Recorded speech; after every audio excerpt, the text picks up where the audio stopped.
Hello everybody, Joe the Lawyer here, and thanks for watching. Hey guys, so recently I released a big video. It was pretty big, like 3.5 hours, and it was my deep dive into all aspects of the OSR, like every aspect of it, every little part of it.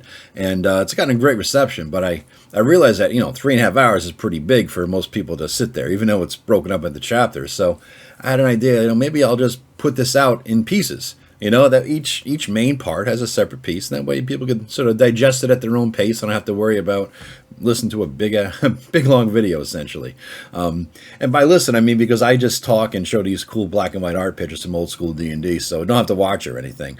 But I thought it might be a good idea because there's a lot of people recently who got into the OSR, or were looking to get into the OSR, and they came from a 5e experience, and maybe they watched some YouTubers like Matt Mercer, Matt Colville, GDD, and and that's their experience, and they're hearing about this OSR thing from the sidelines, and they're like, what is it? I want to check it out. And so basically, I figured let me do this big video, and now I'm breaking it up into pieces for you. So. You're going to hear a lot of references to things, boards or blogs or links to this or that, and maybe references to products. I have a link page for everything I talk about, so you guys don't have to take notes at all or anything like that. All right, so just click. The link page is included in the description here, as well as a link to the big video if you want to just listen to this thing all the way through. I'm dropping it in like 13 chunks, I think it'll be. So feel free to take a look at that. And one really important thing, guys, is I got a little contest going with Eric Tankar. Whoever gets to 5,000 subs first, the other guy, the other guys got to buy a steak dinner and donate $100 to their favorite charity. So I definitely want to win a steak dinner because I'm doing the Atkins diet, damn it, and I like steak. So anyway, guys, if you could like and subscribe and share it around, I really appreciate it. That would go a long way toward helping me beat them. I would really appreciate that. So without further ado, enjoy the video, guys. All right, guys, so now we're going to get into the adventures, all right? What I probably been calling modules this entire fucking time. Sorry about that. But the adventures themselves, all right? There's basically a different take, depending on publisher, depending on time, stylistically, so we're going to get into all that, right? So first, getting into the old stuff, the original modules, the original adventures that were published. From what I remember, correct me if I'm wrong, anybody, but there were three main people publishing modules back then. The first, obviously, was TSR. All the classics, right? Against the Giants, Walter the Drow, Temple of Elemental Evil, Keep on the Borderlands. Them. Everybody played them. Everybody loved them for the most part. And we all learned from them. We cut our teeth on those modules, right? Another company that was making modules was Judges Guild. Now, Judges Guild, Bob Bledsoe, there's been some controversy lately. I'm not going to get into that shit here with his son, his grandson, whatever the hell it was. But back in the day, I guess they approached, and I heard this story, and I may be butchering it, but I remember hearing this story from somebody who was in the know at the time, very much in the know at the time, from his mouth. Basically, it was the gist of Judges Guild went to TSR, Bledsoe, and said, hey, can we publish adventures for your game? And Gary was like, yeah, sure. Who the hell's going to buy those? So, who, I think his take was, who was going to let somebody else do their imagining for them? Who was going to let somebody else create for them? Who would ever do such a thing? And Gary said everybody was out there using his rules to create their own adventures and modules and things like that, right? So he's like, yeah, go ahead. You got a license. Do it up, right? And so they did. And Gary's like, oh, shit, they're selling a lot. I want a piece of that pie. And so he gave him shit. They had it basically, as the Judges Guild modules developed over time, they had to make themselves less and less looking like they were designed for the D&D game system. They had to create a whole different bunch of stats like agility and dexterity and coordination or whatever the hell it was, right? They had to make it a little bit differently, but everybody knew it was for D&D, and you could just essentially just shave the serial numbers off, and you knew it was a D&D or a D&D adventure you could run. And a lot of them became pretty famous. Still known today, still made the list, I think, of the top modules of all time, even to this day, for many of us, right? So the third publisher out there was Mayfair Games. They put out some good stuff. They mostly put out a lot of supplements, a book about demons, a book about wizards, things like that, which are pretty good. I got a few of those on the shelf right now I've gone through, and they're good to look at even to this day. But they came out with some modules. I think the Clockwork Mage was one of them I ran my guys through, and another one was, I think, the Lich Lords. It was like a high-level adventure, 18th level, which was kind of cool because there weren't that many out there back then for 18th level. So it was a fun adventure to play. It was like Monty Hall at the end. I remember there was like the treasure hoard after you killed all 5 liches was like 1,000,000 copper pieces. You know, that was that level of Monty Hall shit. By the way, Monty Hall is a term that we used for describe. There's a show back in the day called Let's Make a Deal. And, you know, Monty Hall would give away a lot of cash and prizes. And so whenever a module or adventure had a ton of cash and prizes, or a DM was overly generous, they called it a Monty Hall campaign or a Monty Hall adventure. So that's where that phrase comes from. Those were the main ones, though. Those were the main publishers of adventures back then. So these were written in different styles. Today, they were mostly written back then in the same style. They were, it's like the early days, you know, once they got into the box text and all that stuff, that sort of became a standard for everybody. People use box text, people use long descriptions. You know, there were 32 pages and they had a map in the back, or maybe the cover had the map written on it in blue. That's a weird thing too, because you look at it and say, why is this light blue and white for the map of the dungeon? It was because back then Xerox machines, if the light blue prevented you from scanning the map because of the color. The copy machine couldn't copy that. It would come out black or something. It couldn't pick it up. It didn't register. So that was Gary's way of having people not be able to pirate stuff. So he would basically put it in this color. They can't copy it, and they can't do anything without the map. So, you know, we're good to go. Even if they copied and, you know, pirated with the copy machine, the adventure itself, they can't do shit without the maps. So that's why they're that color. But it became a sort of a standard thing all through the 80s and 90s. The layout. Now, a couple of them, like Ravenloft, use an isometric map. It was pretty much standard, though. And some people today still use that style. The more rule-intensive games, interestingly enough, use that style with the text and the long modules, and it's not digest size. It's, you know, it's full 8.5 by 11. Predominantly among them, Joe Block and Jeff Talanian from Adventures Dark and Deep and Hyperborea, like I was talking about. They all use the big box text and all that stuff. So you want to, you know, get into that. Nowadays, the latest greatest craze, I think, the old school essentials and digest sized books and all that thing, and people were looking for a simpler layout. And so you're going to see a light layout with a lot of bullet points, really no real box text, if anything. Bullet points and abbreviations. It's almost like a PowerPoint of a module, you know, of an adventure. And so I'm not a fan of that, maybe just because I'm used to the old shit or whatever, but I want more depth. I want more character. I used to always say, when people were having these raging debates back in the old days of the blogs, do you like box text or no box text? Because I guess Against the Giants, the famous TSR module, did not have box text. And I was like, I want box text, damn it. Because I want to hear the author's voice. I want to, you know, understand his approach to this. I want to know what he was thinking and how he wanted this presented. I didn't have to copy it word for word, but it would help inform how I played the game as a DM. It would help inform my style of playing it, right? My interpretation of what's in the room. You know, you look at 5 different people looking at a room description contents, and, you know, 5 different people are going to come up with 5 different ways to interpret all that and present it to the group. And that's fine, dandy, you want to do it that way, and you still have the option to do it that way if there is box text. But if there's no box text, then everybody's winging it, right? And I kind of liked reading the box text, because honestly, as a DM, as a good old DM trick, what I would do is I'd read the box text to the players. And because you're not going to memorize the whole 32-page fucking module, you know, you read the box text to the players, and as they're digesting it, trying to figure out what to do, you're reading the next couple paragraphs to see what the hell, you know, the contents of the room are and the ins and outs and how to play it and this and that. So you're refamiliarizing yourself with it. And it's like, oh yeah, this room 32 with the thing. I got to do this, that, or the other thing, right? So it really gives you the time as they're thinking about what you just read to them to deal with, right? So it takes a little bit of work off you. So that's the box text, the approach. But the newer approach, like I said, is more like PowerPoint, digest-sized books. I guess that's the best way to describe it. Shadow Dark does that. Old School Essentials does that. A lot of the zine writers, like I know Tim Shorts loves to write his zines and his adventures in that same style, which is fine. You know, whatever floats your boat, whatever the people are going to buy.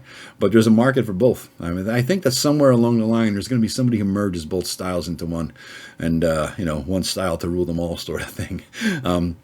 One thing I have to mention in this section is, I mentioned it briefly in the other section about J-Quazing the Dungeon, or now it's called Xandering the Dungeon. The Alexandrian blog, which I mentioned before, he really got a good kick and got famous for one. He was a good theoretical guy. He really got in, Justin Alexander, got into a lot of good stuff and really sparked a lot of conversations theoretically wise. Then he came up with this phrase, he analyzed dungeons, and he would analyze J-Quaz's dungeon. Paul. Janelle. I'm sorry, Janelle J. Quay's a dungeon. Trans person now, Janelle. So I'm sorry about that. Interpreted J. Quay's dungeon and said, this is the optimal dungeon design. This is fantastic. I think it was Caverns of Thracia. And it basically said, this is how every dungeon should be. All right. Every single dungeon should have these sort of elements to make it really great, because this is a fantastic dungeon. And you got into things like nonlinear, layout, multiple entrances and exits. I have the link there for you to figure it out, what they're talking about. It's like 5 different chapters of it. It's a fantastic analysis that we all did a deep dive in back in the day. All right, so really worth it, really worth checking out and understanding. So I figured now I'll get into talking modules. Of course, no video is complete without giving me without giving you the list of the best modules, right? And this is in no particular order. And some of these I'm going to group together as one thing, even though they're multiple modules, because they're just really awesome. They're just, in my opinion, I've played most of these, and I've read every one of them, and I agree that they are the best out there. And there's more of them. They're on the list. I mean, TSR actually, or Dragon Magazine actually put out a top 30 modules of all time at some point.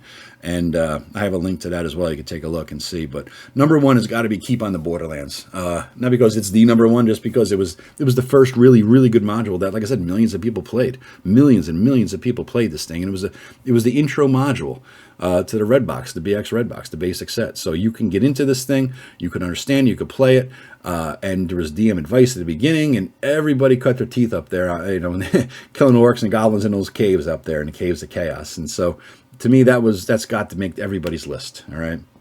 The next one is a series of modules.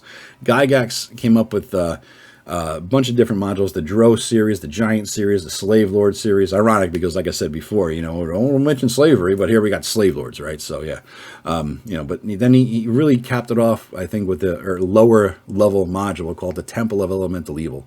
To me, I've run or played in that so many times I can't keep track. Different versions or interpretations, or use it as a skin and then fill in different elements to it and different purposes. I mean, my brother's running a game right now, 5th edition. He took the OG module and he's running a game with us for Temple, but he's changed everything around and made it his own. So it's fun. And then there was a series. I think you went from the Temple to the Slave Lords to the Giants to the Drow.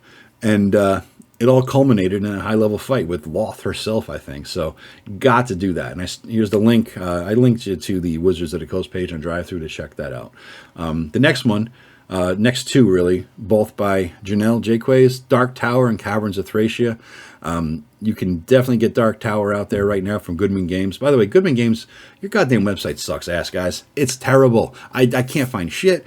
I was trying to get all these links for this video yesterday. I spent so many hours, like 10 hours prepping this thing, and I'm like, goddamn, your website sucks balls.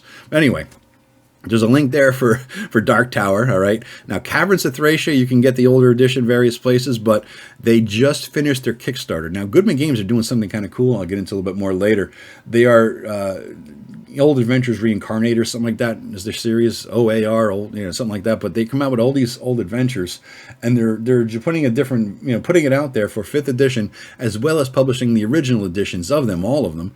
And they're putting like essays and notes about it, and everybody like Malazewski from Grognardi will write an essay about how it affected his life and this and that, and how he ran it, and how it's so great, and blah blah. Fantastic books. If you get those, I think they're up to number 7. They just kickstarted 8 and 9. So definitely want to get those if you can. They're just for the essays alone, all right? And again, that makes my master list later on. And then lastly, I'm going to throw in Isle of Dread. It may not be the greatest adventure ever, but it's the adventure we played, my brother and I and my sister, we could get her to play. We had a great goddamn time with this thing. It's a hex crawl on an island, King Kong, that sort of thing, right? And, get the stuff, you're surviving. It's just a fun adventure. It may not be the greatest in terms of all the elements that make an adventure great, but nostalgia speaking, it was fun for us, right? So now let me tell you one thing. I did tell you the Dragon Magazine's top 30. You could take a look at that in the link, but I'll tell you what the worst goddamn module ever written was that I've ever run, the Forest Oracle. Now, I linked to a video. Tim and I did a video dissecting why it sucked balls so bad, and also we tried to fix it, what we would do to fix this thing. So it was an interesting take because Tim and I approach things very differently. I'm top down. He's like bottom up, nitty gritty, talking about the nitty gritty, and I got to look from the top down. So our discussion of it was pretty interesting. We did a whole YouTube live video about it, so that's in there as well. Now, that's, again, best old stuff, best old modules. I now have a list for you, top 5 new ones. All right, top of the order, got to be Death Frost Doom by James Raggi. He wrote the original one, and then he had Zach Smith do a new version of it. He threw his special Zach-ness onto there and made it awesome, even better. I just ran my second edition group through that. That dropped it in there as a sort of a thing out there on their way on their travels, and it was awesome. It ran well for any edition, any old school, any retro clone. You can make this fit for anything. Basically, it's cool, it's fun, it's scary, and at the end you have a zombie apocalypse on if you fuck it up. So it's always fun. So another one was Too Many Iron God by it was a seminal adventure module written by Matt Finch back in the day. It was sort of like, this is a model of every old school adventure, every original TSR adventure done right. All right, it's a fantastic one. In fact, I just ran it because he got a Kickstarter completed. It came with as a bonus the new version of it. I just ran it recently at ShireCon and had a good time. I had to change it up a little bit, make it my own because it was a little bit too long for a con game, but it was fun as hell. Another one, Hole in the Oak. That is from Necrotic Gnome. It's the guys who make old school essentials. It came with one of the Kickstarters. I read through it. I haven't played it yet. I want to. It's a fun game. A little gonzo-y, maybe too much gonzo for my take, but it's a fun looking thing. It's definitely a good one shot, right? It definitely is a good representation of new school layout principles, digest size bullet points, the PowerPointing of modules, right? Now, something exactly the opposite of that, Jeff Talanian's Hyperborea modules. Get all of them. Get every one of them that you possibly can. All of them are great. They're all multiple, long, detailed descriptions. They really immerse you in it. They're not one shots. They're not, one session modules. They're going to take you a while, 5-10 sessions sometimes, and they're very immersive. And he's using these to flesh out his world as well, his world of Hyperborea. So they're kind of cool. You watch as the modules grow and develop. He has callbacks to other modules. He's fleshing out the world. It's really a fun thing. And lastly, there's the weirdest fucking name I've ever seen for a module. Anomalous Subsurface Environment 1 and 2. It's like Expedition to the Barrier Peaks. You got some gonzo, you got some space stuff, you got some dinosaurs, you're underground, center of the earth kind of shit. Fun module. From what I could find though, you can only get that on Lulu. I don't know where else you could find it other than Lulu. But Lulu was a weird site because we used to all, back in the day, publish. Before Drive-Thru did print on demand, Lulu was the place to go to get print on demand books. That was the only place. It was the only game in town to get print-on-demand books. So if you wanted a module out there, you didn't want to just sell the PDF, you wanted to print-on-demand it, boom, you did Lulu. Drive-Thru got into the print-on-demand business around the time Kickstarters started kicking in. And so then everybody just linked it over there. And I think the OSR section of Lulu is kind of dead now, I guess, right? So no conversation about dungeons and old school D&D or even the modern OSR is complete without a discussion of Megadungeons and what makes them great. All right, now the original Megadungeon, I guess most people, the original two, were Temple of Elemental Evil. Some people argue, is it a Megadungeon? Maybe, maybe not. It's big enough, has multiple levels, a lot of shit. Maybe it doesn't hit the level of Megadungeonness now, but I think it's fantastic as an early example of what Megadungeons later developed into. That's set in Greyhawk. Another one, what is set in Forgotten Realms, is called Undermountain. Now, there's two versions. There was an older version just called The Ruins of Undermountain for 2nd edition. I hated it. It had maps that didn't make any sense. Maps that made, they didn't go anywhere. It was like some crazy kid just sort of like drew lines up, left, right, down, up. It was just, why? It's for me, the dungeon design needs to make sense. It needs to make at least some architectural sense. What are the orcs take a shit, right? I mean, there has to be some logic or reason to why somebody would devote that much time and resources into it. Some people argue, well, Mythical Underworld just is because, and that harkens back to Gary's days. But I think we've evolved since then. And a newer version of that came out recently with Wizards of the Coast, and it's one of the few things they put out that are actually pretty freaking good. It's called Dungeon of the Mad Mage, and it has multiple levels. It's a mega dungeon, but done right, and at least more right than the original one, and more right than Temple, right? So it's a damn good thing. Now, Gary himself was involved because everybody, of course, wanted to play in Gary's own mega dungeon. And so there was talks, I think, about Rob Kuntz, how to publish it. And Trollord eventually ended up working. Trollord Games, Castles and Crusades guys, ended up working with Gary Gygax. And they said, Gary, we got to get your thing out here. And I guess Gary didn't want to put his thing out there for some reason. I don't know why. I don't know the whole story behind it. But he got together with Trollord. And Trollord got together with, guess who? Jeff Talanian of now Hyperborea fame, to make Castle Zagig. All right. And so basically Zagig is Gary's version of, a new version of his old dungeon. All the principles, he worked closely with Jeff. They got a lot of work done, and it was designed with Yigsburg, which is the clone of Greyhawk in mind. And there's a lot of work done with Yigsburg too. And actually, they're just republishing a lot of that stuff. They got the rights again from the estate, so they're publishing that as well. So that's kind of cool. So Castle Zagig made the first upper works, and I think the first dungeon level, the basement or the cellar, and then it stopped because Gary died and there was a dispute with Gail Gygax, his wife, and yada yada, and it all went to shit, which is one of the biggest disappointments in terms of I've been waiting eagerly for this my entire life and I'll never get it kind of things, right? It was Gary's goddamn dungeon, or at least his current day interpretation of it. Now there's word that it might be, more levels made. I know that Jeff's not doing it. He got his own thing going on. But Castles and Crusades, the people, the Troll Lords, they're still doing it on some level, right? So I'm hoping we get that someday. Now, Barrow Maze. There was a couple old school Mega Dungeons that made it big on the scene, right? Stonehell was one that you could get on Lulu right now. I didn't like it that much. It was too old school in a sense, didn't make a lot of sense, and didn't have a lot of good room descriptions. Barrow Maze changed the game on that level. Greg Gillespie, and he's had multiple Mega Dungeons since then, different focuses. I think the latest is Dwero something or another. It's about a dwarven mines and all that stuff, but his big one was Barrow Maze, and it's really, really good. I mean, some people say, it gets a little old and it's all crypts and this and that, and yeah, it could, but you don't have to always complete every Mega Dungeon. You could just go in, take a dive, raid a few things and get out. It becomes a living, breathing thing. More groups get in there. You might want to get in later levels and the whole bit. So it's a fun one, and it has all the newest design principles applied to an old school style dungeon that you could possibly ask for. All right. Now I mentioned before Joe Block from BRW Games. He came up with Castle of the Mad Archmage, and that is truly in the old style of Gary's Mega Dungeon. All right. It's crazy maps and mazes and rooms with this, that, and the other thing in it, and has his own ecology going. It's if you want something like Gary did play back in the 70s, get Castle of the Mad Archmage. He just finished a Kickstarter. Not sure if you could buy it yet. The newest, latest, greatest one. I'm sure it'll be up soon. I have actually. Did I get it? I'm not sure. That's one thing. I get all these fucking Kickstarters, and I got. Did I get the thing yet? Did I check? I got to check the box and make sure I got it. I'm sure it's coming. If I didn't get it, I'm sure it's coming. I got to check though. I did get it. Damn it! I remember. I did a review. Yeah, I got it. All right. So. The next and the greatest one that I'm actually using right now in my campaign, I think the biggest Mega Dungeon that's awesome in every regard, was a Mega Dungeon that was being designed for the last 30 or 40 years. And it was put out by Frog God Games. It's called Rappan Athuk. It's a massive, massive Mega Dungeon. It's the scope of this thing. You could play in this thing for the next 30 years. Let me put it that way, right?